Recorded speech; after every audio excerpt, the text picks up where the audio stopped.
Hello and welcome to the Quickstarter guide. In this guide, I would like to give you an overview of the most commonly played lines in this course. So, the guide will be rather wide when it comes to looking at the lines, but it won't be very deep. So the idea of the guide is to give you a sort of a reminder which move is played against a certain line, and thus, if you further need to refresh your memory, then go to the main course. So, the main lines, and also some important side lines or other variations. So let's start with the reti opening. We're starting with knight f3. When speaking of the reti opening, a closely related topic is the topic of the English opening, and that is the move c4. But that, for the Queen's Gambit declined player, does not really have an independent value. The reason for this is that after e6, most likely play will transpose elsewhere. Knight c3 d5 is the Queen's Gambit after d4, or knight f3 d5 would be the reti. Therefore, the only independent try is the move e4, but after d5, playing in the center, black has very good play in this sort of strange French after e6, e4, e6, c4, d5. So, this is not really something worrisome. The reti opening starting after knight f3, and black replies in the usual Queen's Gambit decline style, d5, g3, knight f6, bishop g2, e6, and now white has a choice, whether he goes for the c4 push now, or he first fianchettos the other bishop, the dark squared bishop. In case of c4, it is important now to make the following move for black. The following move is d4. Why d4? Well, simply because it's a matter of transposition and not to be move ordered outside of this repertoire. The point is, if black makes the automatic move bishop e7, then white can play d4. And now we have a Catalan where the bishop is already on e7. And this is not the line that we propose against the Catalan, which is the closed system with bishop before check first and then dropping back to e7. Therefore, the move c4 should be seen from this point of view, that it's actually an attempt by white to move order black into a Catalan that perhaps is not part of his repertoire. Therefore, seeing c4 as a threat for white to continue with d4, it is black who should play d4 himself. And then now we have a different type of position where black has taken space in the center. And now what is important for black to know is that plan here is to play knight c6 in most of the lines, knight c6 and e5. So not c5, which would be some sort of a reversed Benoni, but rather knight c6 and e5 to play with pieces. This is important to remember. So short castle, this is the most common move. The other moves will likely transpose, for example, e3, knight c6, always playing knight c6, or let's say d3, bishop e7, then short castle and knight c6. Again, we have all sorts of transpositions, but what is important to know for black is that always knight c6 is played, almost never c5, except for some lines actually, but these are rare. Therefore, short castle, and now bishop e7. We start with the bishop move because this line can arise with other move orders where the bishop move has already been played. So, for example, imagine white castling before playing c4, then bishop e7 is played, and then c4 for white, black goes d4, and then we have the current position. And again, some options. It's important to remember that after e3 or d3, let's say e3, knight c6 is played. After d3, the same idea, knight c6 followed by e5. And if b4, then short castle, avoiding bishop before queen f4 check. And now in these lines, actually, we have the different treatment than knight c6, but this is logical. With the pawn being on b4, the knight on c6 is not very comfortable, as white can push b5, and in these lines, black does play c5, but only to fight for that c5 square in case of an exchange. So again, in a sense, logical. If knight c6 is possible, play knight c6. If it's not, and this is in the lines of with b4, then the alternative is development is employed by playing c5 and likely knight bd7. So going back to e6, in case of d4, again, use the same logic. See this as a threat to a transposition to the Catalan. So don't play the automatic move bishop e7, because after c4 we have a Catalan with the bishop on e7 and not bishop b4 check bishop e7. So d2 square is empty and available to white. So d4 is a threat for a transposition to the Catalan that must be prevented. How do you prevent b5? Well, there is only one move that prevents b5, and that c4. How do you prevent c4? One move to prevent c4, and that is the move b5. Yeah. And this is the this is an important move to remember. So easy to remember if you remember that white is threatening a transposition to the Catalan. And for example, short castle, bishop e7, we have a transposition to the line that we also mentioned with the other move order, which is fourth move, short castle. So short castle, bishop e7, and now white has a choice. He can go reti style, b3, he can go reti style, c4, and he can also go d4, also reti style. Again, this is a threat to transpose to the Catalan with c4, or he can go for the King's Indian attack with d3. Yeah. So for example, d3, it's normally the starting position of the King's Indian attack, short castle, knight bd2. The idea of the King's Indian attack is relatively straightforward. White wants to go e4, e5, and the knight goes to d7, rook e1, and then it's really simple for white. Knight f1, h4, knight 1, h2, then knight goes to g4, the bishop comes out to f4. And there is this very strong presence of white pieces on the king side. And then he's hoping to create some sort of attack against black's king. So in order to avoid all this, let's say, automated play by white, the line that I propose in this repertoire is the move knight c6 with the idea to push e5, similar to what we were talking about when white played c4 and black replied d4. Knight c6 and e5. The point being that whenever e4 happens, e4, then black exchanges, d takes e4, d takes e4, and plays e5. And now we have a relatively symmetrical structure, but where the bishop on g2 is relatively passive, and therefore black has good chances. And what's most important in my point of view is that white will never create any sort of attack against black's king. The other move, d4, threatening c4. Again, the way to stop it, b5. This is very important. Yeah, b5 to prevent c4. Now, white has quite a few moves. Normally, white starts with a4, but now b4, of course, more or less the only move for black. Now white does achieve c4, but after b takes c3, black is doing okay because he exchanged the b pawn for the c pawn. For example, in case of bc3, there is bishop a6, and the bishop is quite nicely developed on the f1 a6 diagonal, and the c4 square has been weakened by white. And in case of knight takes c3, then short castle, tucking away the king, and then later, depending what white does, black will likely play a5 to fix the b4 square, and then develop using the a6 square with a bishop or a knight, and likely c6 will be played to strengthen the center. And the third move, okay, we said c4 is met by d4. We already know this, and that's why we were playing the bishop e7 move. You see here the bishop was already on e7, so to avoid any confusion with the move orders, always play bishop e7 first. The third option is b3. This is the original reti, you could say.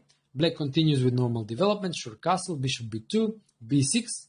This is the usual way, or most common way, for black to solve the problem of the light squared bishop by developing it to b7.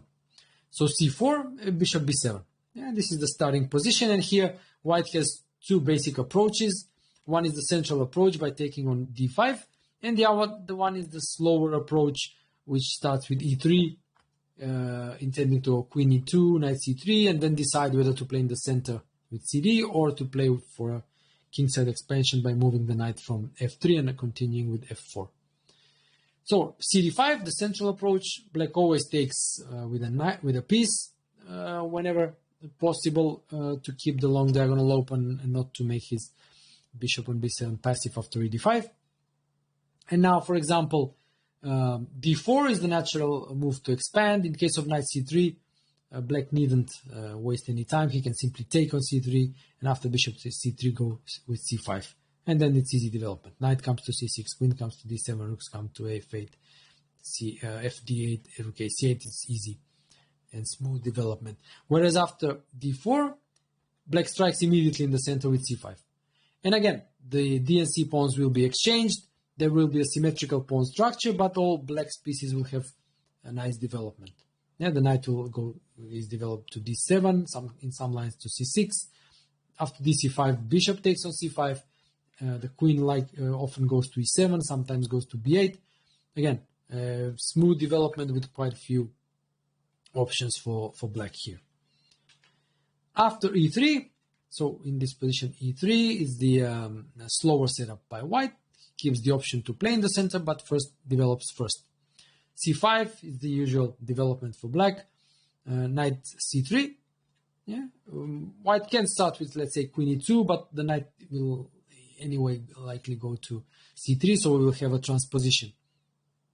And a move like, let's say, d3 is met with the same setup with knight bd7, then queen c7, rook comes to c8 or to d8, and queen drops back to b8. The alternative here is to take on d5, but this is premature because in a way, if white wanted to take, it was better to take on the previous move, yeah, when black did not have c5. So cd5, knight d5, d4 now, and now bishop a6 is a tricky move. And after rook e1, knight c6, there is a good pressure for black in the center on the d4 pawn, and knight from d5 can go to b4 and then to d3. So you see this is kind of already a bit unpleasant for white. Knight c3 is the usual move, and now knight bd7. This is the important move to remember, where to develop the knight, because the knight on d7 does not block the long diagonal, as it would in case of a development to c6. And now the important plan to remember for black is to go queen c7, move the rook from a8 to c8 or d8, and then drop the queen back to b8. Now this is an important plan to remember because it takes the queen away from the central files d and c, where most likely white's rooks will come to d1 and c1, and the queen is out of the way on b8. And then black's rooks can also occupy the d and c files. So this is the overview of the Reti opening. Another first move we take a look at is b3, the Nimzowitsch-Larsen opening. It has become popular lately, so it's good to know.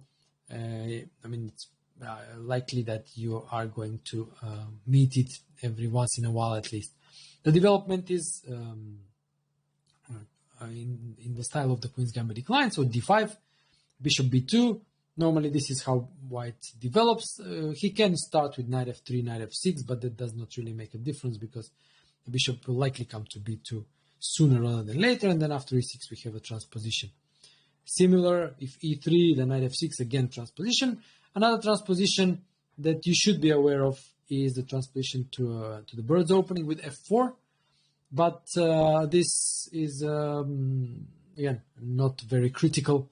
And again, black simply develops in Queen's Gambit decline style, and he's doing quite all right. So bishop b2, knight f6, and now e3. Yeah, this is the usual development in the Nimzo-Larsen. In case of g3, e6, this will likely transpose to the Reti after knight f3. Taking on f6 is just harmless. After f6, it's not really clear why white gave away his dark squared bishop, because black has easy play, f5, then bishop d6, knight d7, knight f6, it's easy play. So most likely the move you are going to be seeing is e3, and now just simply continuing in Queen's Gambit decline style with e6. Knight f3, the usual move. Again, we mentioned f4 is the bird's opening, the so-called Nimzo-Dutch mixture, so with e3 and b3 and bishop going to b2. Knight f3 is more common, and after bishop e7, now c4.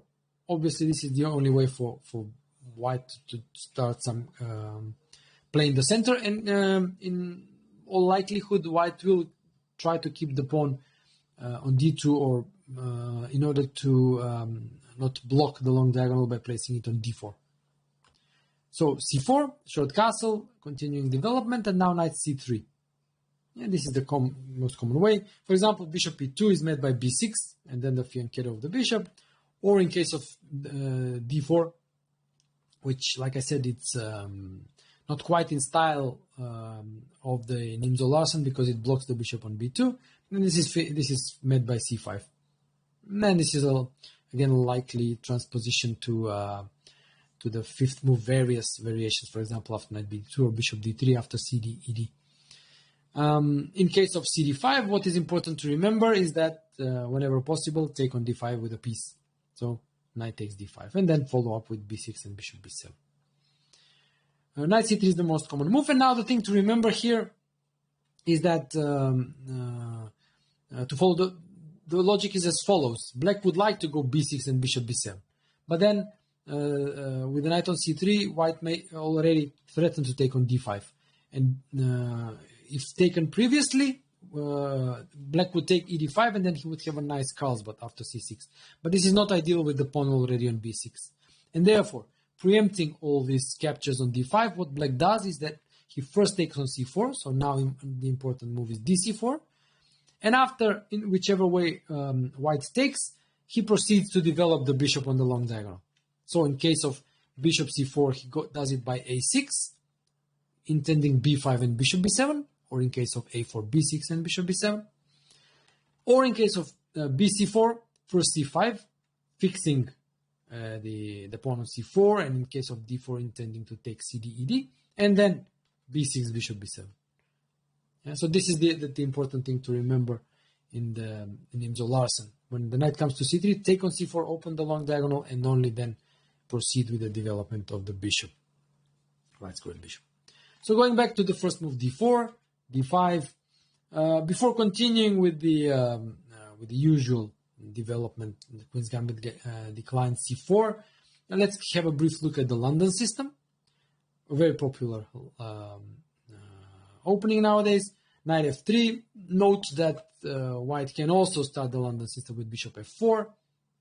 But here I will just would like to touch upon the so-called tabia of the London system, of our chosen line against the London system, which is most likely one that you will meet, even though, of course, there are quite a few deviations along the way. So for these, please check the full course. So the tabia arises after, let's say, knight f3, knight f6, bishop f4, c5. This is our preferred way of dealing with all these queen's pawn openings, attacking the center with c5. Now e3, strengthening the center. Note that dc5 is met by e6, and then that pawn falls. For example, b4, a5, c3, and now takes, a, b, c, b, and now b6, and this pawn on c5 will fall. So e3 is the common move, knight c6, knight bd2, and now cd4. This is a common feature in a lot of variations and sidelines, or more generally queen's pawn openings, that black at the first appropriate opportunity takes on d4 and transforms the structure to the reversed Carlsbad. So as you could see, in this course, the Carlsbad is one of the structures that we are playing with, basically with both colors. In the exchange variations of the QGD, we play as black, and we also play with the reversed Carlsbad in a lot of these queen's pawn openings, and London system is one of them. So c takes d4, e takes d4, and bishop f5. Developing the bishop actively. c3, e6, queen b3. White can start with knight h4, bishop g4, queen b3, queen c8 when we have a transposition. Queen b3, queen c8, and now the main move for white here is knight h4. But before going in that direction, let's just briefly describe what's happening in this position. So basically the pawn structure is a reversed Carlsbad, and then in this reversed Carlsbad, which is actually the Carlsbad variation we're playing with white, one of the main ideas is the minority attack. So this is black's main strategic idea, to create a minority attack by pushing b5, maybe a5, b4, taking on c3, bc3, bc3, and creating a weak pawn on c3 and a weak square on c4. However, white is a tempo up, and obviously he will not make this easy for black. So black also has other ideas at his disposal. One of them is to jump knight e4. Another one is to prepare somehow f6, e5, advancing the center, even though again this is very difficult to achieve. And another idea is the exchange of the dark squared bishops, whether that be by queen d7, bishop d6, or with bishop e7, bishop d8, bishop c7. So these are the main ideas for black in this structure and in this variation of the London system. As I mentioned, the main line, the main move to create problems is to harass the bishop on f5, knight h4. Another thing to remember for black is where to put the bishop. Can go to e4, can go to g6, can go to g4, and now propose repertoire the move bishop g4. The idea of the move is to provoke white to lash out with g4. So whether that be after h3, bishop h5, g4, or f3, bishop h5, g4, both these advances are actually in black's favor because they weaken white's king side. In fact, white is the more dangerous lines against this bishop g4 are the lines when white does not push g4. So he either plays bishop d3 now, or he goes h3, bishop h5, bishop d3. So these are the more dangerous lines. So this is the short overview of the London system. Going to the arguably the most common move here, c4, e6. This is the Queen's Gambit decline. And now the main lines of the Queen's Gambit decline are after knight c3. But before going there, let's check the Catalan, a major alternative to the main lines of the Queen's Gambit decline. So knight f3, knight f6, and now g3. Yeah. Before going to the Catalan, let's briefly take a look at one more popular option, and that is the move e3. And normally, white this line is liked by people who just want to avoid theory and want to just get a position. Normally, the idea of e3 is to go b3, then develop bishop on d3, bishop on b2. The knight will be developed to d2 or c3, short castle, and likely queen e2, and so on. Rooks come to the center. This is the main plan for white. So after bishop e7, black develops normally, Queen's Gambit decline style. b3, again, possible transpositions, knight bd2 or bishop d3. They do not affect black's play at all. Short castle, bishop b2, again, transpositions after bishop d3, c5 are possible. And then taking on d4. So bishop b2, c5, bishop d3, and cd4. What is important in a way to remember here for black is that whichever move order white plays against in this setup, whether he starts with knight bd2 or with bishop d3 first or bishop b2 first, what black does is always the same. c5, and the next move take on d4. So e4, obviously not knight d4, e5, giving black center. So e4, and now b6. No, white castles short, and bishop b7. And now white has a choice where to put the knight, to c3 or to d2. Yeah. From black's perspective, this doesn't change much because black's play is almost identical in both lines. In this move order, we take a look at the move knight bd2. We will also briefly touch upon knight c3 via the move order after third move knight c3. So knight bd2, and now the idea of knight bd2 is that it leaves the c file open, so that when the rook comes to c1, a possible c5 move is a bit more dangerous, and the knight from d2 also after knight e5 can support the knight on e5 by coming to f3. So these are the benefits of putting the knight on d2. The drawback is that obviously there is less control over the center and less pressure on d5. So this is actually the advantage of knight c3. As mentioned, against both knight moves, black goes knight c6. And now, generally speaking, his plan is to put the rooks on c8 and e8, and then reroute the bishop to g7. So bishop f8, g6, bishop g7. And this is the ideal setup for black. And then he will seek to take on c4 and then play against these hanging pawns. Of course, there are some subtleties with the move orders, but like I said, for general understanding, You should remember that this is the actual setup that black is aiming for.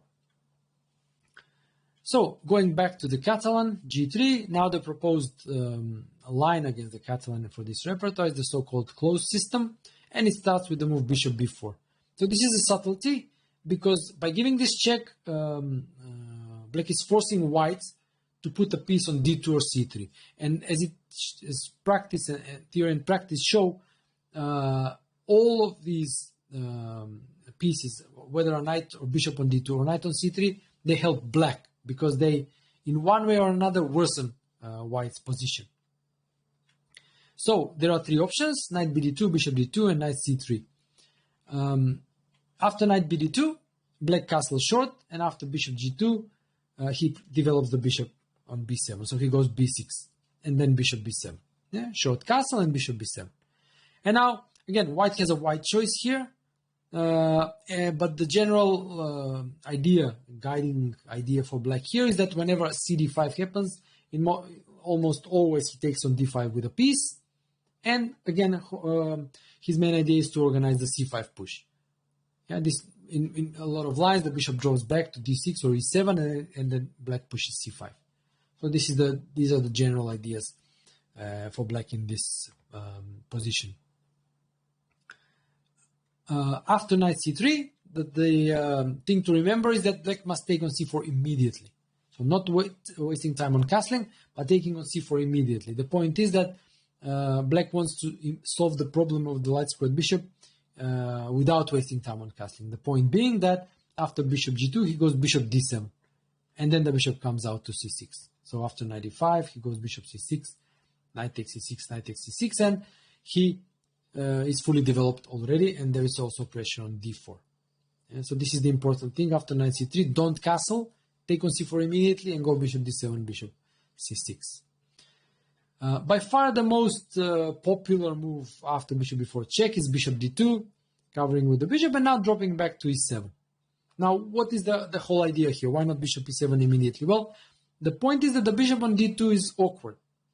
Ideally, white would want that square empty, so that he could go, for example, queen c2, maybe knight bd2, and e4.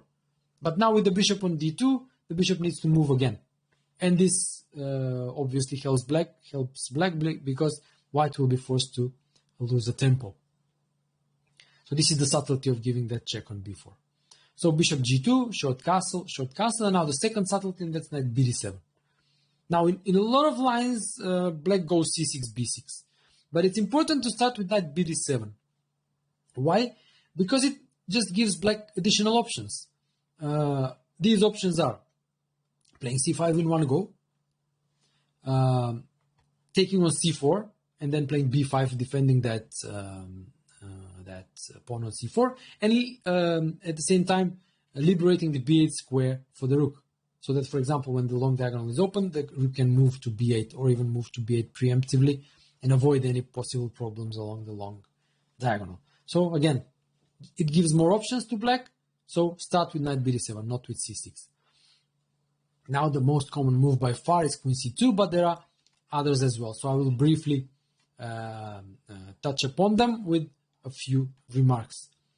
The move knight c3, this is, you could say it's a natural move to develop the knight to c3, but the problem is that in the Catalan, when knight comes to c3, that means that it's more problematic for white to regain the pawn on c4, and this is normally a sign for black to take on c4, so dc4.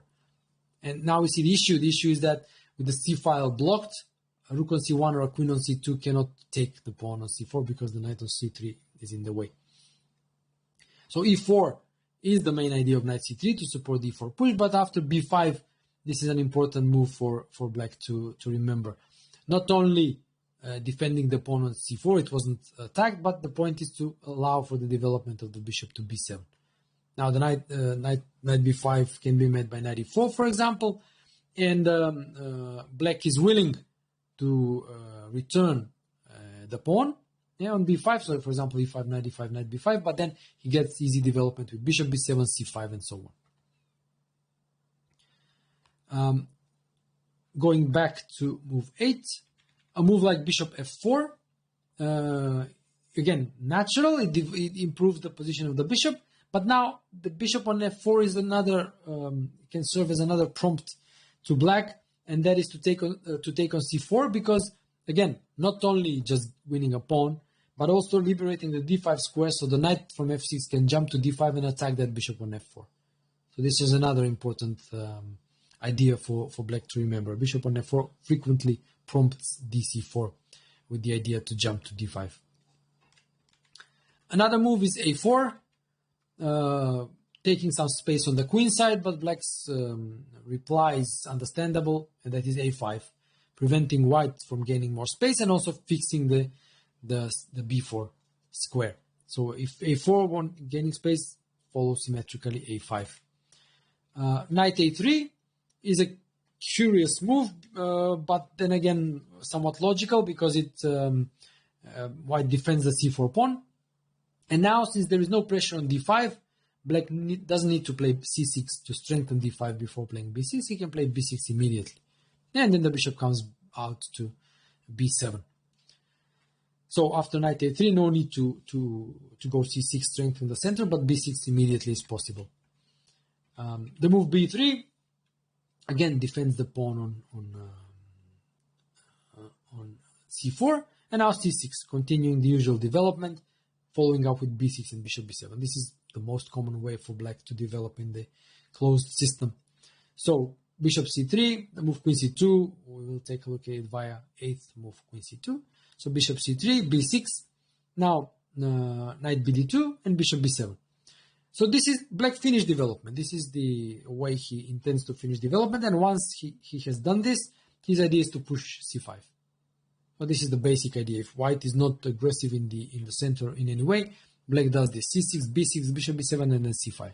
The general plan. For example, e3 and now c5, achieving the aim. Liberating push c5, all his pieces harmoniously placed, very comfortable position.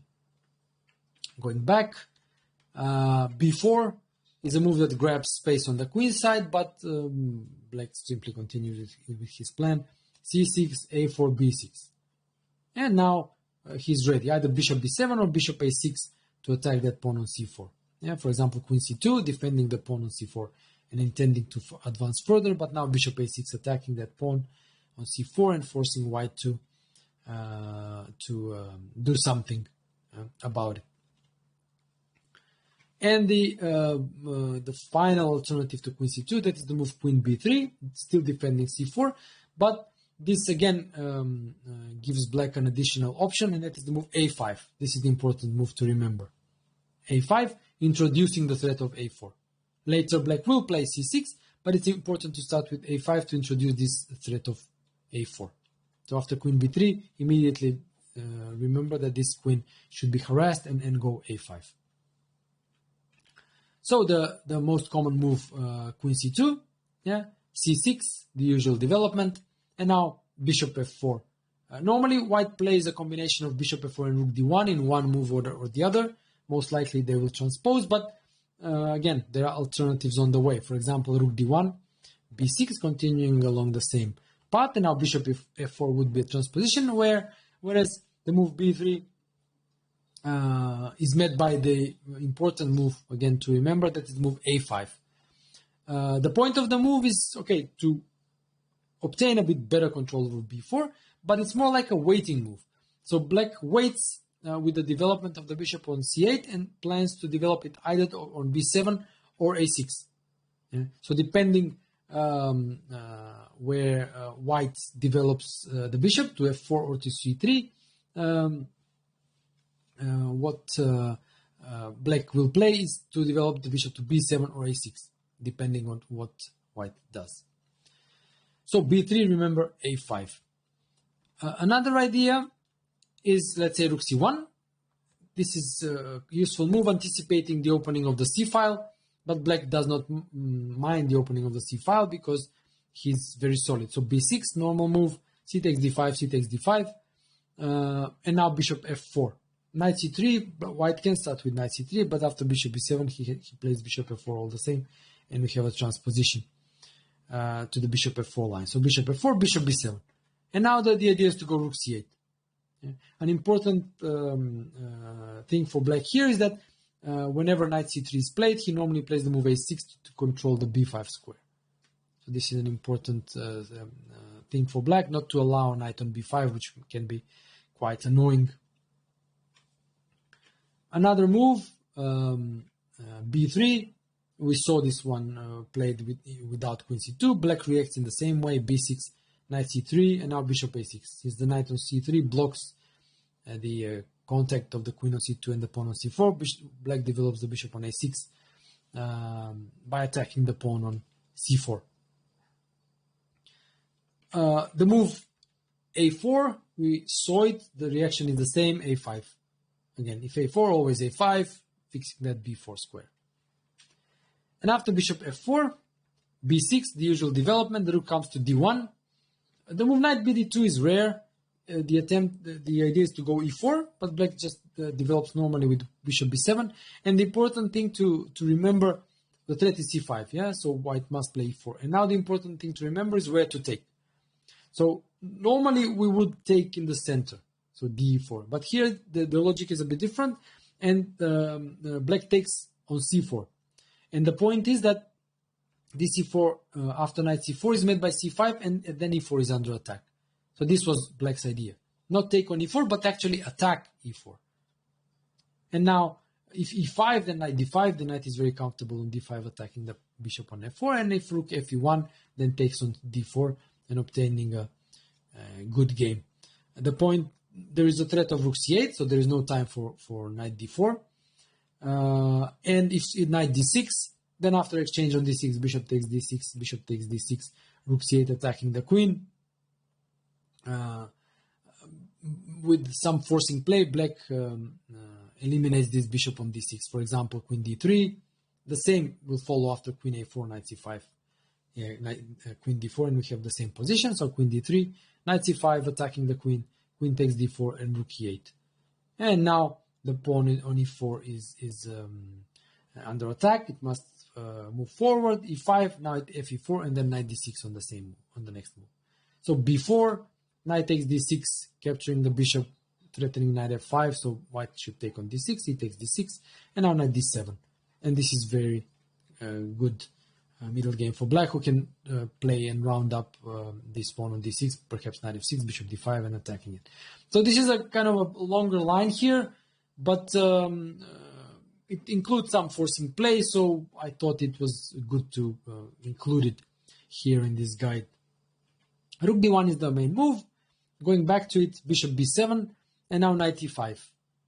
This is again the most commonly played move. The big alternative is knight c3, but practice has shown that black has really a good game here. So again, the first prompt, no defense of the pawn on c4, just take it, and also liberating the d5 square for the knight. Yeah. So knight d2, attacking that pawn on c4, knight d5, the bishop has no squares to go to. Knight takes c4, knight takes f4, g takes f4, and queen c7, attacking that pawn on f4 and connecting the rooks, e3, and now rook a8. This is the important move to remember for black. The point is the following. Black will liberate his position by playing c5. And when that happens, the only attempt by white for an advantage is to push d5. And black anticipates that by putting rook on d8 already. So in anticipation of c5, d5, he will need a rook on d8, and that is why he puts it there before pushing c5. And now, against almost all white's moves, black pushes c5, and after d5 there will be exchanges on d5, and black will obtain a good position. So this is the reason why knight c3 is not really played that much anymore. Knight e5 is the alternative. Now knight takes c5, taking the knight, d takes e5, knight goes back to d7, and now putting some pressure on the e5 pawn. cd5 now, e4 is not very good because black can take on c4 and then go queen c7 and attack that pawn on e5. And now ed5. This is the more combative capture of the pawn instead of cd5. In the main course, I give also a few lines after cd5, which is the more solid more equality-oriented approach. Perfectly viable line for black, cd5. But I just think that ed5 leads to more interesting, more dynamic play. But again, you have the two options at your disposal. So you can choose depending on your mood, tournament situation, yeah, whatever reason. So e4, this is the idea by white, putting a rook on d1 and then using the d file. And now another important move, d4, not opening the d file after d4, but d4. Yeah, the point is that after rook takes d4, bishop c5, attacking the rook. When the rook moves back to d2, black plays queen e7 and regains the pawn on e5 after knight e5. So again, it's a complex middle game. There is quite some analysis from this point onwards, but remembering this sequence of moves getting to here is a good starting point. Yeah. So this is you could say, the main line of the Catalan. So going back to the Queen's Gambit decline, knight c3, bishop e7. Yeah. This is another important move for black in this repertoire, starting with bishop e7 and not knight f6. The reason for this is that after knight f6, in the exchange variation, after c takes d5, e takes d5, bishop g5, bishop e7, what happens is that white manages to achieve, in a way, the ideal setup against the exchange variation, and that starts with e3. Now c6, this is an important move because black cannot immediately play bishop f5, because after something like queen b3, he's exposed on the queen side. So he must start with queen c6 in order to, after queen b3, to have the queen b6 move at his disposal. But white is just in time to go bishop d3 and prevent the development of that bishop to f5. Of course, this is perfectly playable for black, but something that I think it's better to avoid if possible. And it is possible to avoid it by developing the bishop on e7 first. Now, if white wants to play the exchange variation, he cannot have it with the bishop on g5, for example. He has to make some concessions. So let's take a look what these concessions are. C takes d5, e takes d5. The first concession, bishop goes to f4. Not to g5, but to f4. Now, one of the main ideas for black in the exchange variation is the development of this bishop from c8. Most likely it wants to go to f5, which is the best diagonal for it. So, as I briefly mentioned before, in order to be able to develop that bishop to f5, black must have the move c6 played. The reason for this is that bishop f5 leaves the b7 pawn undefended, and after a move like queen b3, black should be able to have the move queen b6 at his disposal, or in some lines even the move b5. So c6 is necessary in order to play bishop f5. Now white has two options. One is to allow the development of the bishop on f5 and play e3. Then he will hope to take advantage of the position of that bishop by harassing either by g4 or knight g2, knight g3. And the second option is to go queen c2 and prevent the development of the bishop to f5. So after e3, the threat is bishop d3, so black's next move is both natural and understandable. Bishop f5, preventing that development to d3. And now white has basically two main options. One is knight g2, knight g3, and the other one is g4. So g4 is the more critical one, I think. So we are taking a look at it here. g4, the bishop drops back to e6 because going to g6 just invites some h4, h5 ideas. Bishop e6, and now there are three main lines here for white. As you will notice, we are going a bit deeper in the Queen's Gambit decline compared to the other lines, because it is the core of our repertoire. These three moves are the moves h3, h4, and queen b3. A bit of history, perhaps. The whole line started with the move h3, which in a way is a natural one. It supports the g4 pawn. White gains some space on the king side, and then he plans to develop with bishop d3, maybe knight f3, maybe knight g2, and so on. Then it was Botvinnik who actually introduced this whole development in this line of the Queen's Gambit decline with g4. Then he realized that maybe h4 is possible. And for a very long time, it was considered that h4 is an improvement over the move h3. It was played in the Kasparov-Karpov matches and so on. But then modern engines came along, and it was proven that after h4, black can take on h4.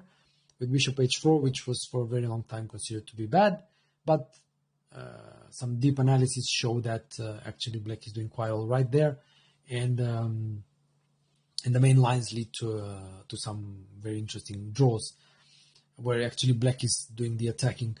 So when this was understood that h4 immediately is not that good anymore, white came up with the third move, queen b3, with the idea that if black goes queen b6, as black normally does, then h4 is possible.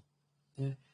But black players went one step further and discovered that after queen b3, the move b5 is actually possible.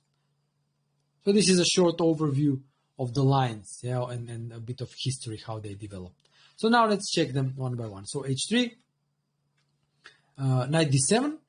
The point of developing the knight on d7 and keeping the knight on g8 is that black wants to attack white's king side by the move h5, and keeping the knight on g8 is useful because g5 is not possible, first of all, because there is double attack there on g5, and the knight is more flexible on g8.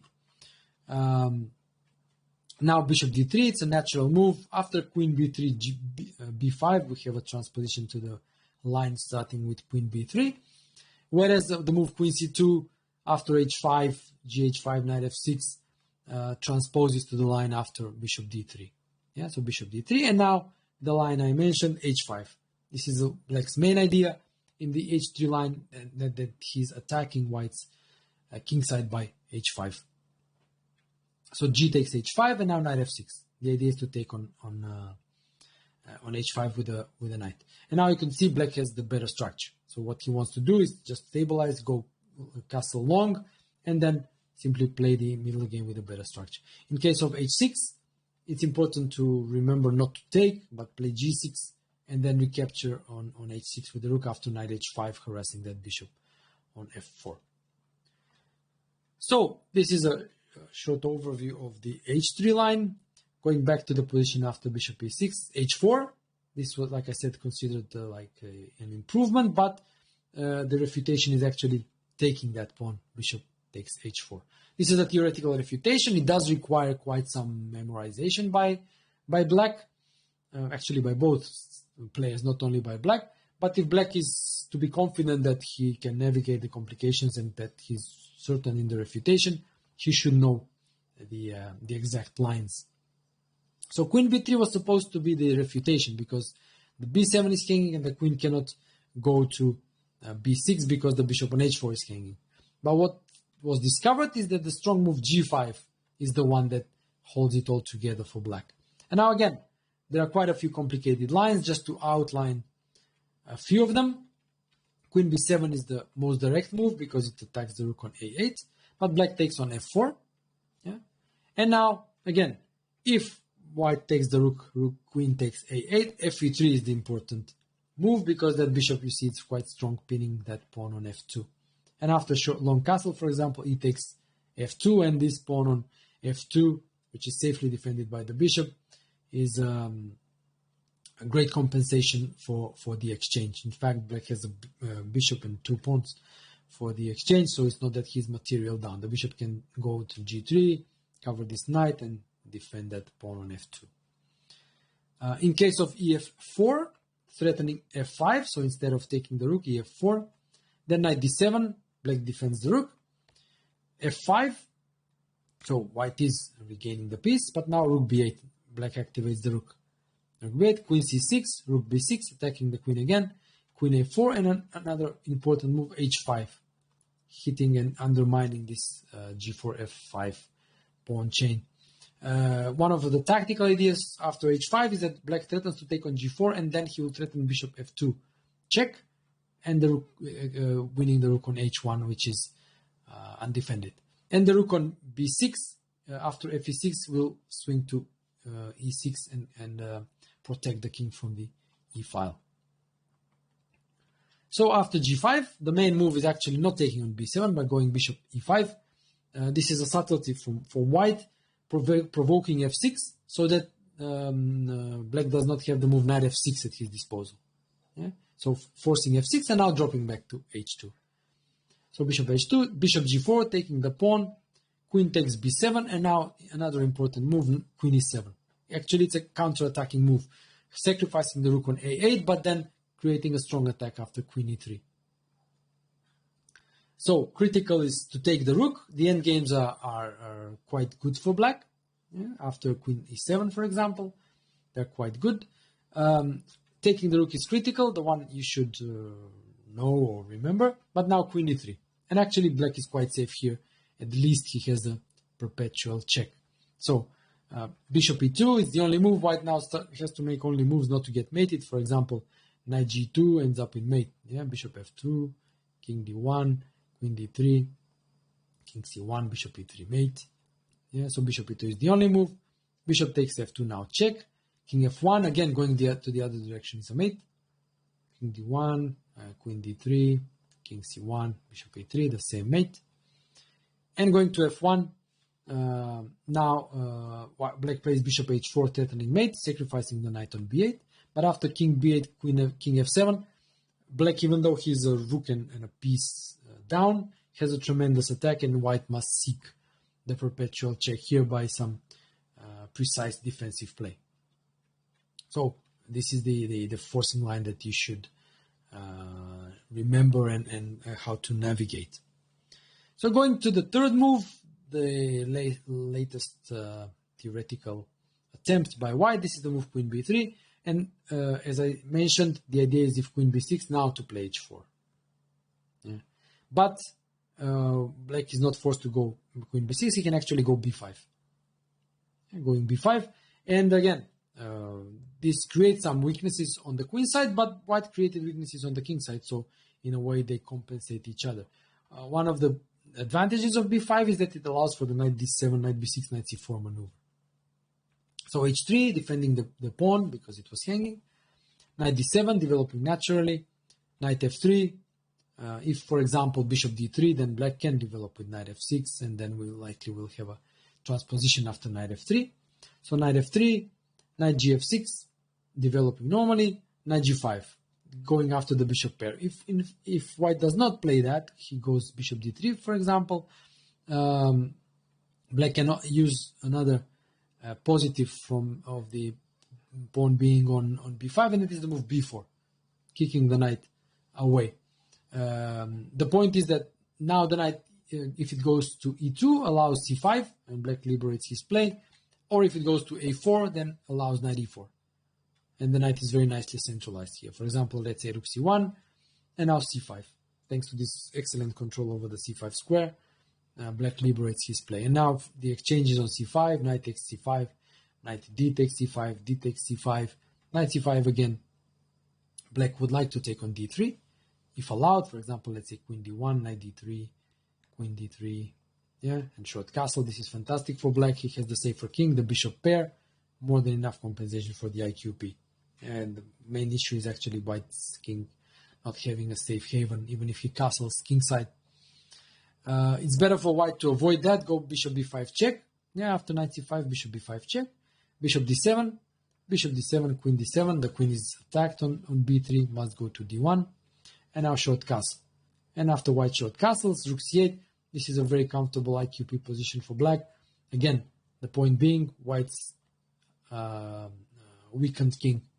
Ideally, he would like to play g4, g2 on the next move, but unfortunately, that would be a bit illegal.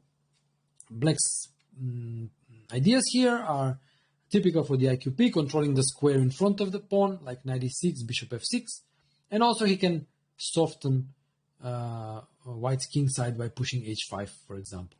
So again, very, very easy play here for black.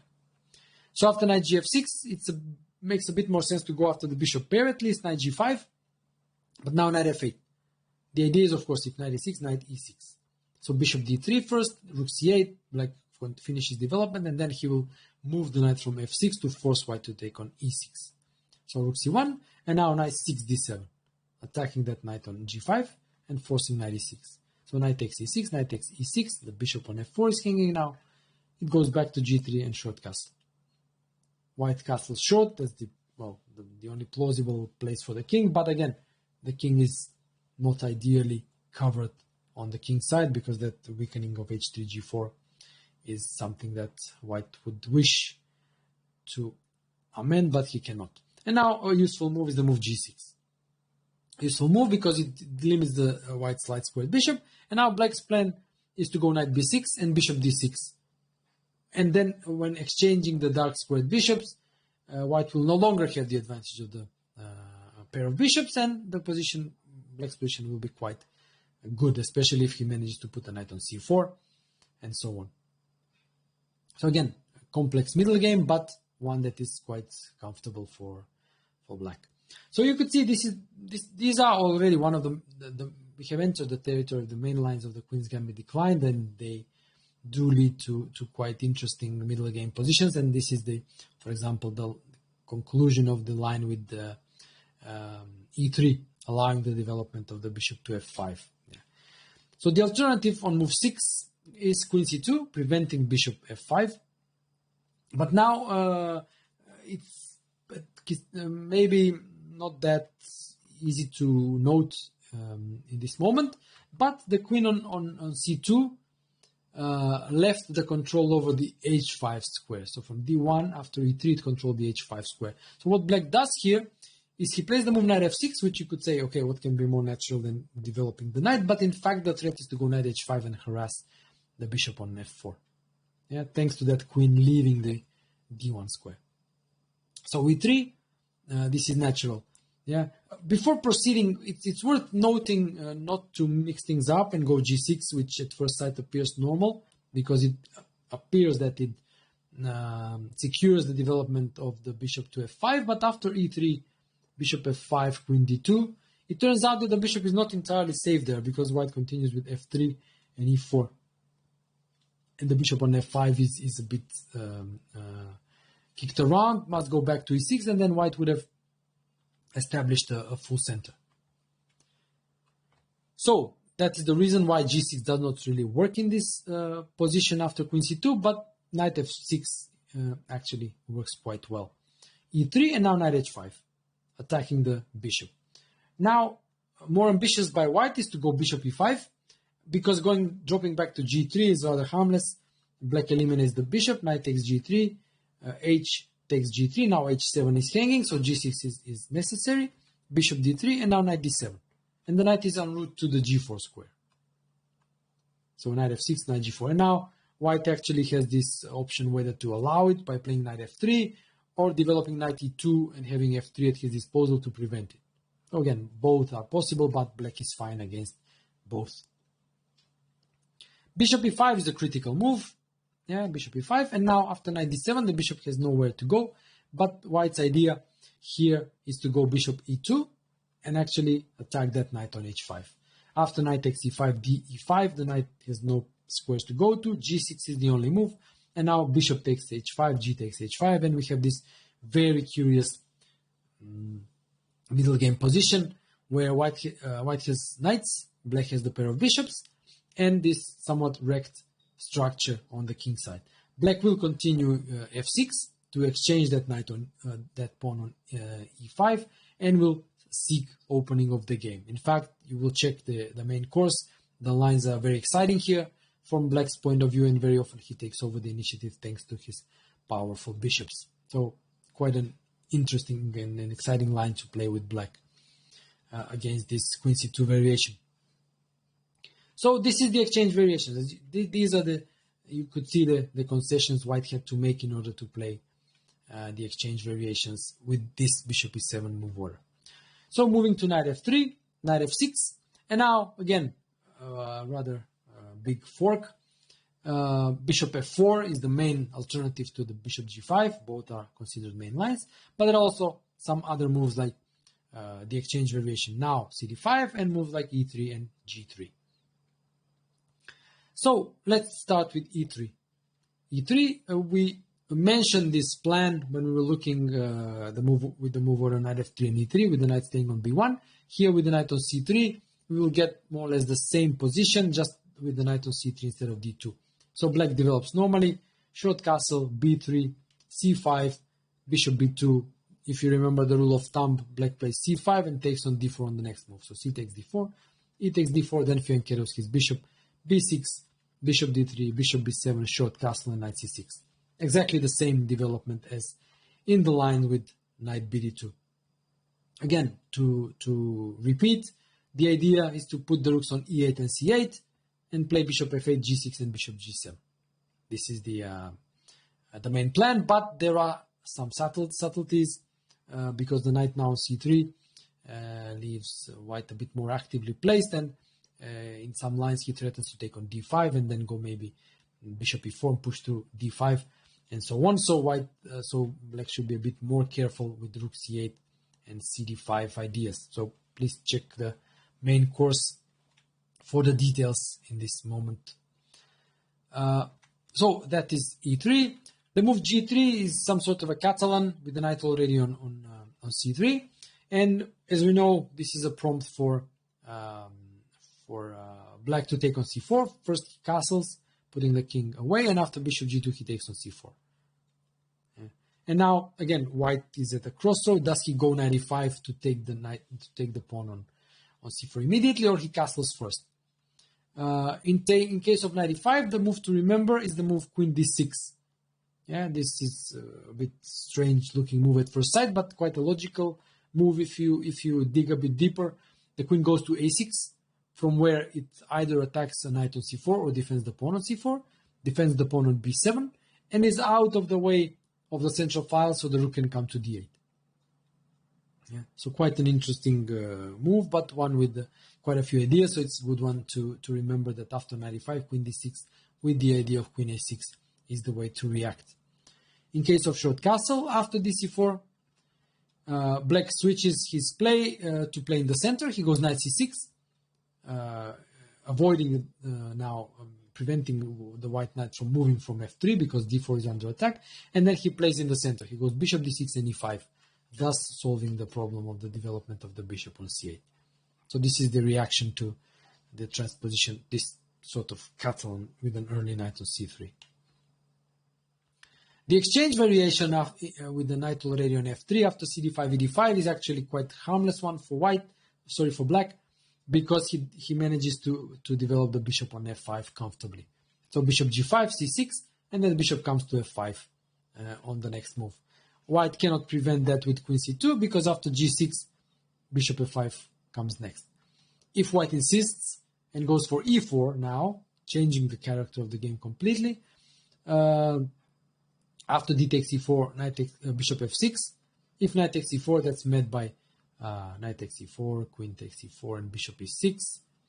And then short castle, and black has very nice play against this IQP, so that's not very good for white. After d4, he should take on f6, bishop takes f6, bishop takes f6, bishop queen e4 check, and now queen e7, forcing the endgame. With a pair of bishops and an IQP for white, it's understandable that black would like to play an endgame. After bishop c4, bishop f5, forcing white to take, queen takes c7, king takes c7. The endgame is quite a pleasant one for black. In fact, white runs the long-term risk of ending up with a bad position thanks to that IQP. So white is actually pressed hard to find something concrete very soon before black consolidates with something like rook d8, knight d7, knight b6, and establishing control over the d5 square. So that's why this e4 move is not popular nowadays. And after g6, if white continues with e3, black develops, of course, the bishop to f5.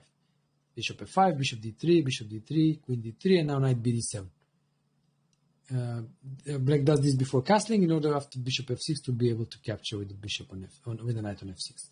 And now an illustrative line showing how black reacts to the minority attack. So short castle, rook a b1, threatening b4, b5. This is the minority attack. b4, b5, taking on c6, bc6, bc6, and creating a backward weak pawn on the c file on c6 and a weak square on c5. This is the ideal scenario for white, but of course it will never materialize if black is precise, and the first move to make is the move a5, preventing b4. Queen c2, removing the queen from d3 and preventing the move knight e4 in this moment, because after knight e4 now, it leads to a loss of pawn because white has bishop h6 with a tempo, attacking the rook, and after rook e8, then he can take knight e4, d4, queen e4, and he's a pawn up. Therefore, in order to prepare that knight e4 move, black should play the move rook e8. So understanding this, the reason for this preparatory move, you will remember it easily. So rook e8, a3, now knight e4, forcing exchanges. The bishop is attacked, so bishop takes e7, and now queen takes e7, and now thanks to that rook on e8 and queen on e7, there is control over the e4 square and good defense of it. Now before starting the minority attack, but here is a good moment to note why the exchange of the light squared bishops was so important for black, and this is the reason is the c4 square. So after b4, the c4 square is terminally weak. So immediately the first move to make for black here is knight d6, targeting that square. Yeah. And then black's ideas include b5 and landing a knight on c4, or the knight from d7 to c4, or the knight from d6 to c4. What is important for black in this variation with the queen on c2 is that he will after knight d6, most likely he will take on b4 first before pushing b5, because the immediate b5 may be met by b takes a5 and a4, thanks to that queen on c2. And this is another thing to note and recognize in the position. The alternative to queen c2 is e3, the immediate e3, but now bishop f5. And again, we get something similar. Bishop d3, queen d3, knight d7. Now there is no g6 played. Yeah? Short castle, and again, there is no g6. This is a small difference that actually does not affect the position much. There is a small tactical subtlety that I will explain briefly, but the general ideas are just the same. Rook ab1, threatening b4, a5, preventing it, a3, and now knight e4 works immediately. The reason is that without g6, there is no bishop h6 tempo winning move for white, and therefore knight e4 immediately is possible. No need to prepare it with rook e8. This is the small tactical detail I mentioned. The point is that knight e4 is made by d4, and there is a double attack on the queen and on the bishop. Yeah? And if bishop e7, queen e7, now the queen defends the pawn on e4, and black wins a piece. So after knight e4, white is taking on e7, bishop e7, queen e7, now the queen defends the knight, and the knight is quite good there. And now b4. Again, minority attack, but again, it's not very good. In fact, it's better for white to refrain from it and play something like knight d2. But after knight d2, queen d2, knight b6, again targeting the c4 square, and then getting the knight to the ideal d6 square. Black has a very good position. In fact, please check the game Bobots of Petrosian, where Petrosian masterfully won from a very similar position with the same material on the board. So b4, and now b5 immediately. Now black plays b5 immediately because ba5 can be met by rook a5, and there is no a4. So there is no queen on c2 to support the a4 push, so black can play b5, not fearing ba5, rook a5, a4. Yeah, because simply it's not possible. And again, the idea of b5 is to stop the minority attack and establish strong control over the c4 square. So you could see why the exchange variation actually is quite harmless in this version, with the knights already on f3. So let's move to one of the major lines, bishop f4. So bishop f4, this nowadays is the main line against the Queen's Gambit declined, because the lines with bishop g5 have effectively been neutralized thanks to the lines proposed in this repertoire based on Kramnik's move knight bd7. So bishop e4 is the most, let's say, white's main attempt at an advantage. So after short castle e3, the move in this repertoire, the common move against both bishop g5 and bishop f4 lines, knight bd7. Yeah, the idea is to push c5. Now the main move is c5, preventing c5. Yeah? But of course there are some alternatives. So let's take a look at them briefly. Queen c2, c5. Yeah, of course, if allowed, black just continues with his plan of c5. Rook d1 and now cd4. Yeah, luring a rook on d4 and taking with knight is impossible because of e5, and ed4 just gives black a great IQP version. dc4, bishop c4, knight b6, yeah, and great control over the d5 square. So after rook d4, queen a5 is a nice move, getting away from the d file and pinning the knight on c3.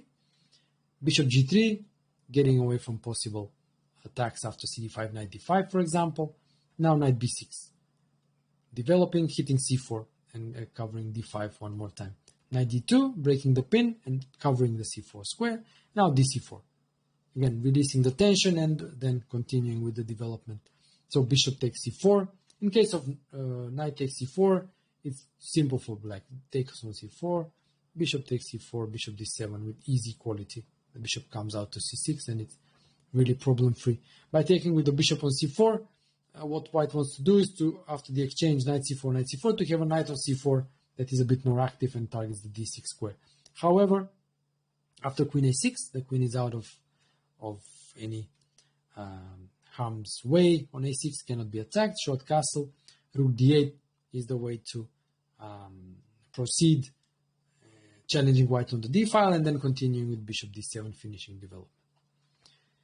So going back to knight b7, that's queen c2. Bishop e2 or bishop d3, they are met in the same way by taking on c4.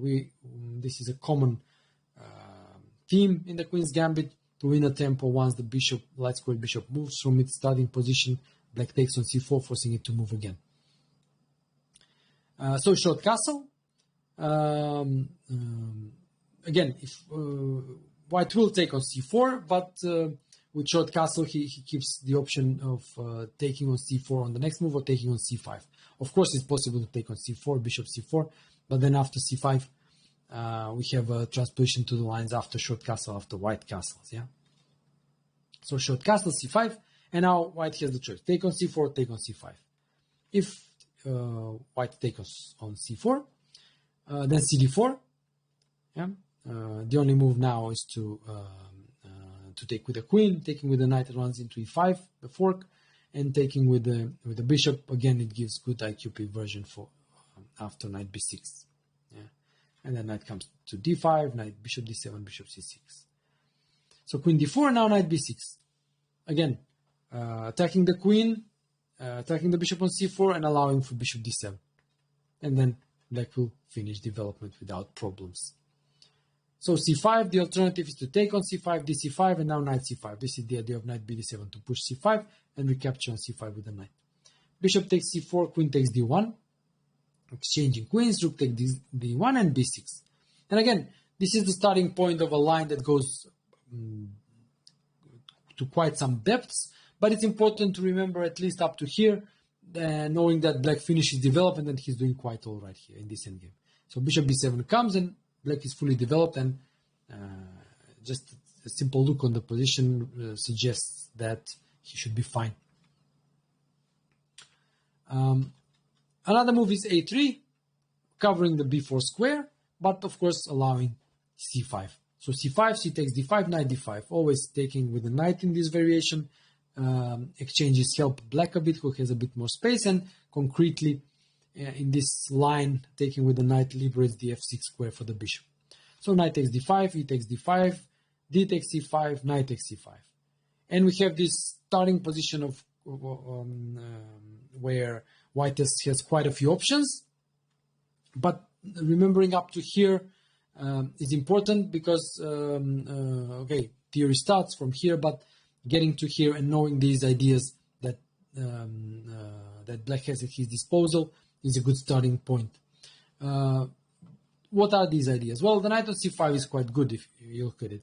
It targets all these important light squares like e4, d3, b3, and also a4. So black has ideas like bishop d7, bishop a4. He has ideas like bishop f6, looking along the long diagonal. The knight can also drop to e6 and support the d4 push. And of course, with all his pieces freely going to be developed, black has quite active play and always good compensation for this IQP. So that is the move a3, leading by force more or less to this position from where theory starts. But again, it's important to know the main ideas, and for the details, of course, consult the main course. So c5, this is I think the most critical move, preventing c5 and gaining space on the queen side. So c6, fixing the pawn on c5, and now black's idea is very simple. He goes b6, then when white defends that pawn with b4, he goes a5, attacks the pawn on b4, and then white goes a3, and then he develops the bishop to a6. Or in some cases where there is need for preparation, he goes bishop b7, queen c8, and bishop a6. Now white has a choice. Does he go bishop d3, or he attempts to save a tempo and goes h3? The point of this tempo saving is that what white wants is that when black plays bishop a6, for white to take from f1 to a6 in one go. Not to develop the bishop first, like bishop d3, and then go bishop d3, bishop a6, moving for a second time. However, as we shall see, black has also useful moves at his disposal, and more often than not, white just abandons this hope of gaining a tempo and moves the bishop to d3 anyway, and then after bishop a6 loses tempo or taking on a6. Still, let's explore the lines after h3, b6, b4, a5, all these are natural moves, attacking white's queen side, a3, and now h6. And this is again, black does the same, fighting for the tempo, not moving the bishop from c8, waiting for white to move the bishop to d3. Again, very useful move, opening a luft. There are quite some moves when white does not play bishop d3, and the common rule of thumb here is if white does not play bishop d3, then black goes bishop b7, queen c8, and bishop a6 then. This is the general rule of thumb, how to deal in these situations, how to react. So bishop d3 is in a way admittal that tempo cannot really be won, or that there is not a good way to win it, and then black goes bishop a6. And now short castle. The move b5 is met by the calm bishop b7, and then these exchanges here of all these all B and C pawns is quite good for black, because he gains access to the c4 square. Let's say knight b6, knight c4. Even though at first he takes on b6 with a queen, c6, queen b6, but later he can use the c4 square. So short castle, and now queen c8. This is the usual move for black in this line. The queen goes to b7, liberates the 8th rank, and allows for the doubling of the rooks. Rook a7, rook f8. In fact, as you will notice, the lines are really identical to the other line without h2, h3, h6. Because these moves do not affect the evaluation of the position in any way. And okay, but this is a good way, I think, to rehearse and remember them better. So here again, white can try several things. Let's say rook b1, removing the rook from the a file, because it is normally black who wins the fight for the a file simply by doubling there. So a takes b4, logical. The white rook abandoned the file, black opens it for himself. A takes b4, bishop takes d3, queen takes d3, and now queen b7. Again, very typical, liberating the 8th rank and preparing the doubling of the file. After doubling on the a file, black is perfectly fine. Another move that white can try is rook e1. The point is to support the e4 push and perhaps avoid the exchange of the light squared bishops. In fact, black can allow white to avoid that exchange and play queen b7, because after bishop c2, the bishop from a6 finds a nice spot on c4. So it's not really a bad bishop anymore. And then after let's move like e4 and d4, the bishop will find a nice spot on d5. So again, black can happily allow white to avoid that exchange. And after queen c2, so here queen c2, of course the queen moved, and black forces white to move the queen again by taking on d3 in this exact moment. And after queen d3, queen b7. And now the rooks are doubled. Rook a7, rook f8. With typical play for this line. So Instead of h3, trying to win the tempo, bishop d3 is more direct. b6, black follows along the normal path, attacking c5, b4, a5, attacking a5, a3, and now bishop a6. Yeah, again, going to a6. Now the most critical line is the sharp line after bishop a6, and while the alternative with short castle is something that we looked at with h3 and h6, the lines are again the same. Queen c8. Yeah? And again, a brief overview of the ideas. The queen goes to b7, the rooks are doubled on the a file, and then an important move idea for black is the move bishop d8 with ideas either of bishop c7 or with the idea to control the a5 square. So let's see again some of the lines. Move knight a4, for example. This is one that we did not check with h3 and h6 in this version, so knight a4, but it's rather harmless. Queen b7, it's part of black's plan, defending b6. Queen c2, admitting that he will lose the tempo, but white has to connect the rook, so bishop takes d3, queen takes d3, and now b5. Yeah, normal move to make because it's even easier to make it by winning a tempo. So knight c3 and now rook a6. And again, very, very good for black. Rook comes to a8, and after a4, he wins the a file. Yeah. Going back to move queen c2, yeah, bishop takes d3, forcing white to lose the tempo. Queen takes d3, bishop d3, queen b7, preparing the doubling on the a file. And now queen c2 is commonly played. White's plan is to put heavy pieces on the b and c files. Knight d2 is an interesting move, but one that you should remember that.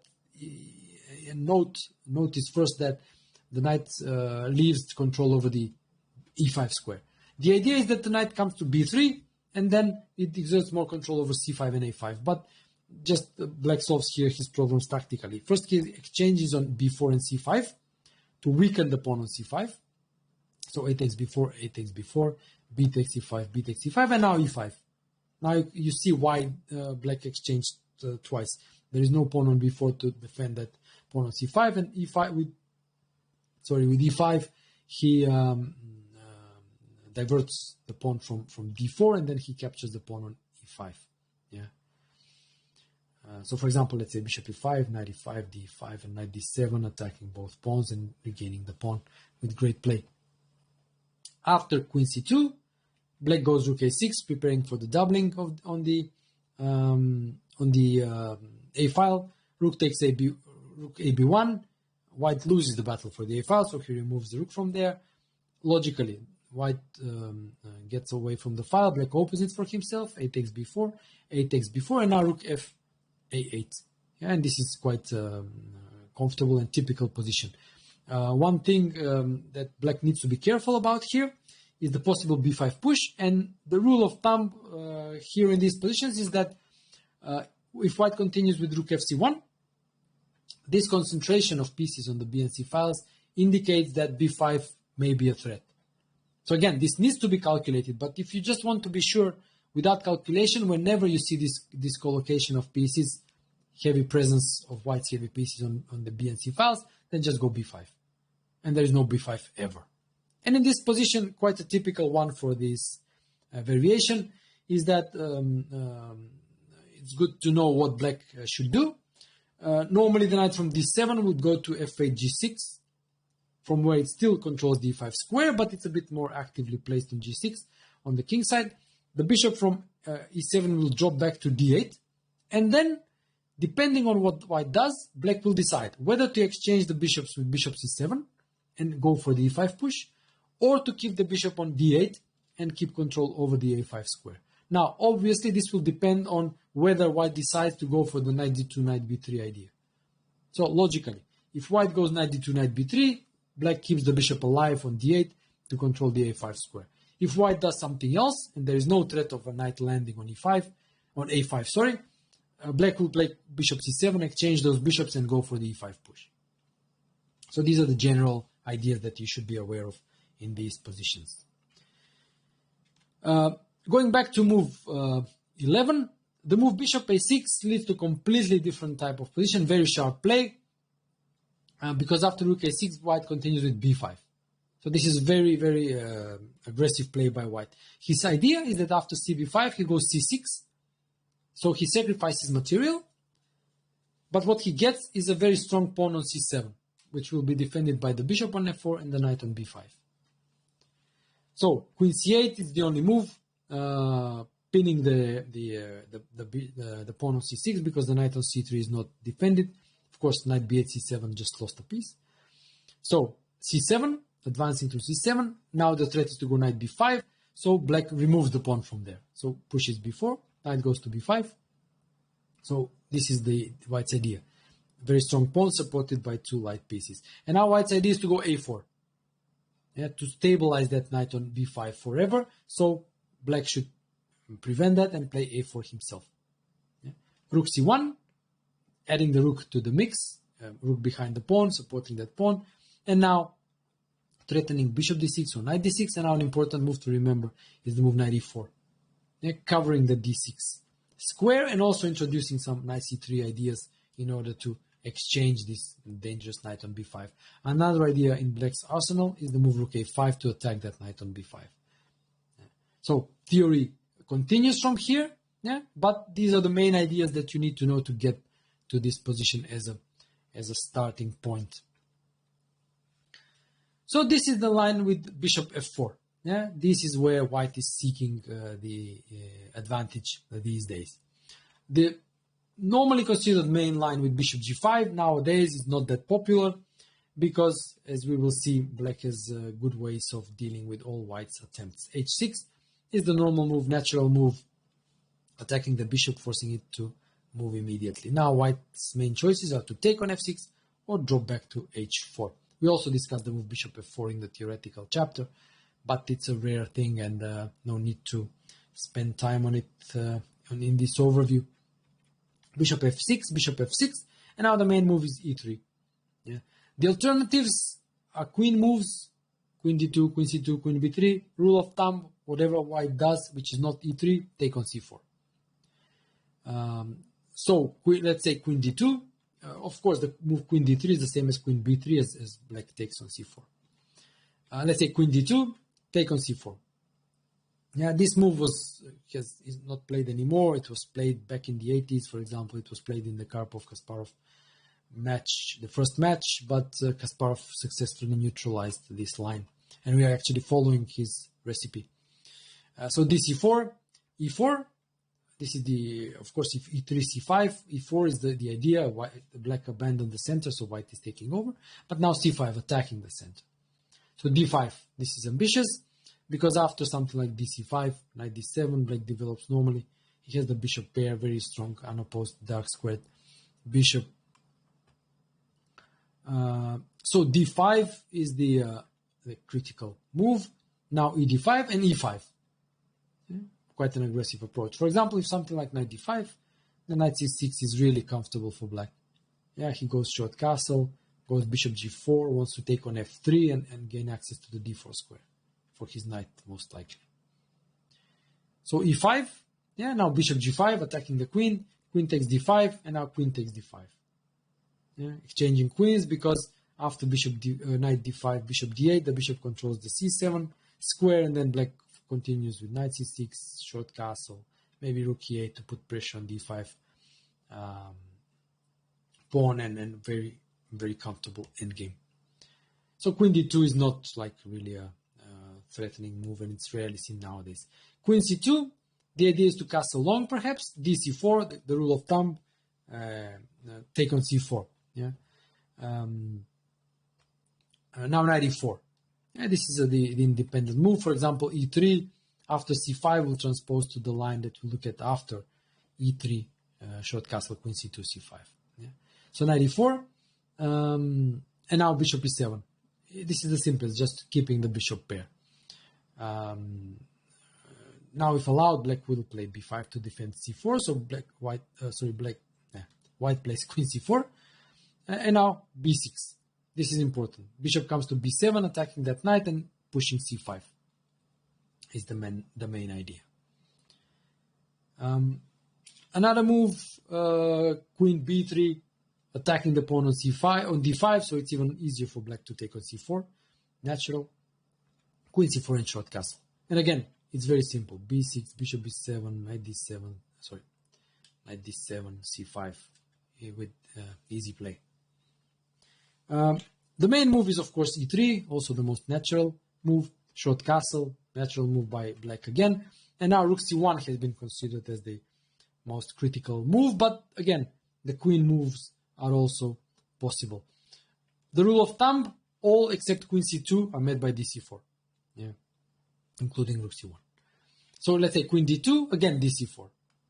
The point is that after bishop c4, knight d7 allows for c5. And this was an idea by Portish back in the 80s, and actually solves all problems here for black. c5, then there will be exchanges in the center. Knight can later go to b6, bishop d7, bishop c6. It's very nice. Other ideas are queen b3, again attacking that pawn on d5, dc4 again, bishop takes c4 and c5 immediately. Yeah. And now again, what does white do? For example, it's logical to take, but long castle, for example, is another possibility, but somewhat dangerous, I think, because after cd4, knight d4, queen e7, it's black who gets some activity on the queen side, that it can become dangerous for white's king after knight d7, knight c5. If white does not castle long, plays rook d1 instead, then again cd4, let's say knight d4, now the queen can come also to c7, yeah, and then again the bishop can be developed like bishop d7, bishop c6, or knight d7, knight c5, again with not many problems here for black. So after c5, dc5, and now the usual way to recapture that pawn, knight d7. If allowed to take knight c5, obviously would be great for black, and an attempt to defend it with queen a3 does not really work out, because black manages to recapture that pawn. So queen c7, attacking it, b4. For example, if starting with knight e4, bishop e7, let's say b4, b6, just there is too much pressure on c5, yeah. And after b4, a5, undermining the b4 pawn, not immediately because the rook is not defended, but black can play queen b8 or rook b8 and then threaten to take on b4 when the c5 pawn will also fall. So again, black has good play here. The move queen c2 is the only move that is not met by dc4, it's met by c5. And now dc5 is the move to consider, because cd5 is met by cd4. Yeah, and let's say knight d4, ed5. This is a very good IQP for black, because after knight c6 he gets very good control over the square in front of the pawn. As I have mentioned, this is a good indicator of good play for the possessor of the IQP. In case of dc5, dc4, the symmetrical recapture, relieving the pressure in the center, the tension in the center. And the point is that after bishop c4, knight d7 aims to take on c5 with the knight. After c6, b takes c6. This is a very good position for black, in spite of having this isolated pawn on the c file. In fact, the pawn is quite useful. After short castle rook b8, we see one idea of its usefulness. It opened the b file for black. After rook a1, queen a5, rook d1, we get the second reason for its usefulness, and that is that it can move to c5 and control the d4 square. So there is no knight d4 by white. And going back to the main move, rook c1, and this is met by dc4. And this is a relatively fresh idea. c6 has normally been played, but dc4 is quite recent. I think it simplifies black's task a lot. The idea is, again, as in the other lines, going knight d7 and c5. And I think this universality of these ideas makes it easier to remember the lines. So the ideas are always the same, or very similar. dc4, knight d7, c5. Yeah. So bishop c4, knight d7, short castle c5. Yeah. This is quite straightforward. Queen e2, and now cd4. Again, if knight d4, then it's easy. Knight goes to b6, bishop d7. Yeah. queen e7, rook goes to d8, maybe bishop e8, the usual development, no problems whatsoever. In case of cd4, ed4, black plays knight b6 first, after bishop d3 intending queen e4 and some mating threats, g6 first, and then black develops queen e7, bishop d7 with good play. Pair of bishops, solid position, play against the IQP. So, going back now to the line when white goes back to h4, you could see bishop f6. It's a possible way of playing, but it has the lines have lost their edge thanks to the modern analysis. So bishop h4, short castle. Now e3 is the usual normal move. Moves like queen c2, as a rule of thumb again, queen c2 is almost always made by c5. So queen c2, c5. Yeah, dc5, queen a5. And this is a typical way. Also pinning the knight and intending to take on c4 and take on c5 with the queen. Rook c1 is another idea. And now dc4. Yeah, another typical reaction when possible, take on c4. Yeah? e3 and now c5. Yeah? After bishop c4, cd4, and now let's say white should take actually with a knight here, because after ed4, knight c6, short castle. The important move to remember here in this position is the move knight h5, forcing the exchange of the dark squared bishops. In case of bishop g3, knight g3, black takes the bishop pair, and in case of bishop e7, he takes with knight on e7 and controls this d5 squared. The knight goes back to f6, and black has very good play against the IQP. Actually, the model game Korchnoi-Karpov is exemplary way how black treats these positions. Whereas going back to the position, knight d4 is safer, but now simply bishop d7 followed by knight c6 with smooth development for black. So e3 is the main move, and now knight b d7. So this is basically the main reason why the line with bishop g5 is not that popular nowadays. The idea is the same as in the bishop f4 line, to support the c5 push and then be able to capture on c5 with the knight. Quite a few options here for white. For example, bishop d3 is met by the typical reaction dc4. Again, the bishop moved, take on c4, force it to move again. Bishop takes c4, c5, liberating the game. Short castle, c takes d4. Again, better to take with the knight, because taking with the pawn allows knight b6, hitting that bishop on c4, and then bishop d7, bishop c6. Very good blockade of the IQP. Whereas after cd4, knight takes d4, queen b6 is a nice move, hitting that pawn on b2. Then a possible idea is to go knight e5, rook d8, bishop d7, and no problems. An alternative to bishop d3 and rook c1 is the move queen c2, and again c5. Rule of thumb, remember, queen c2 is always met by c5, here even more so because that's the idea of knight bd7. Now again, quite some options for white. He can take on d5, but as it's usual in these lines, black takes with the knight d5, and if bishop e7, take with the knight again. To avoid having an IQP after queen e7, knight d5, e5. Even that is fine for black. Kramnik played it, but I think it's just simpler to take with the knight and avoid it. For example, bishop e2, c takes d4, knight takes d4, and knight f6. And then the bishop comes to d7. Yeah, finishing development. An alternative is rook d1, putting the rook on the d file, but queen a5, getting away from the sensitive d file and moving to an active position, pinning the knight on c3. Let's say cd5, knight d5, bishop takes c7. In case of bishop g3, taking on c3 is quite comfortable. bc3, knight f6, and now knight comes to d5, and bishop can come to d7, rook c8, and there is very nice play on the queen side for black. So it's better to take bishop e7, knight takes e7, bishop e2. Of course, taking on c5 is not really harmful at all. dc5, queen c5, yeah, then let's say b6, knight f6, bishop b7 is a possible way to develop without problems.